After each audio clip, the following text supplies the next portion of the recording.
चुनाव नजिकिँदै गर्दा देउवा किन शान्त? काङ्ग्रेसभित्र अब के हुँदैछ? नेपाली काङ्ग्रेसको महाधिवेशन सकिएको छ। गगन थापा सभापति बनिसक्नु भएको छ। अब देश चुनावको तयारीमा छ। तर सबैको मनमा एउटै प्रश्न, शेरबहादुर देउवा किन यति शान्त छन्? राजनीतिमा देउवा रियाक्सन होइन, क्याल्कुलेसन गर्ने नेता भनेर चिनिन्छन्।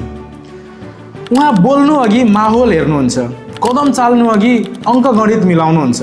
चुनाव नजिकिँदै गर्दा उहाँको मौनता कमजोरी होइन, सम्भवतः रणनीति हो।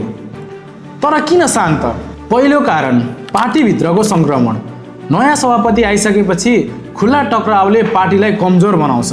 देउवा त जोखिम लिन चाहनुहुन्न। दोस्रो भनेको चुनावी गणित। देउवाको नेटवर्क अझै पनि जिल्ला जिल्लामा बलियो छ। टिकट वितरण, गठबन्धन, वार्ता, संसदीय समीकरण यी सबैमा उहाँको अनुभव निर्णायक हुन सक्छ। त्यसैले उहाँ अहिले पब्लिक बयानभन्दा ब्याक एन्ड राजनीतिमा केन्द्रित हुन सक्नुहुन्छ। तेस्रो भनेको समयको प्रतीक्षा।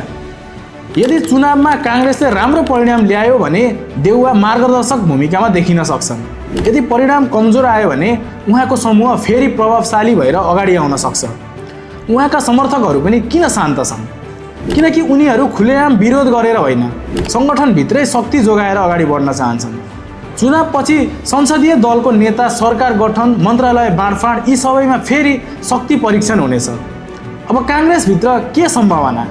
गगन थापाको नेतृत्वमा युवा एजेन्डा अघि बढ्ने, देउवा समूह सन्तुलनकर्ता वा किङ मेकरको भूमिकामा रहने, वा परिणाम अनुसार पुनः शक्ति संयोजन हुने। अहिलेको शान्ति आँधी अघिको शान्ति पनि हुन सक्छ, वा परिपक्व राजनीतिको धैर्य पनि। चुनाव नजिकिँदै गर्दा काङ्ग्रेसभित्रको असली खेल अब सुरु भएको छ। सुन्नेहरू धेरै छन्, तर बुझ्नेहरू कम। तपाईँ कुन पक्षमा हुनुहुन्छ? आवाज फैलाउनलाई सेयर गर्नुहोस् र यस्तै कन्टेन्टको लागि फलो गर्न नबिर्सिनुहोला।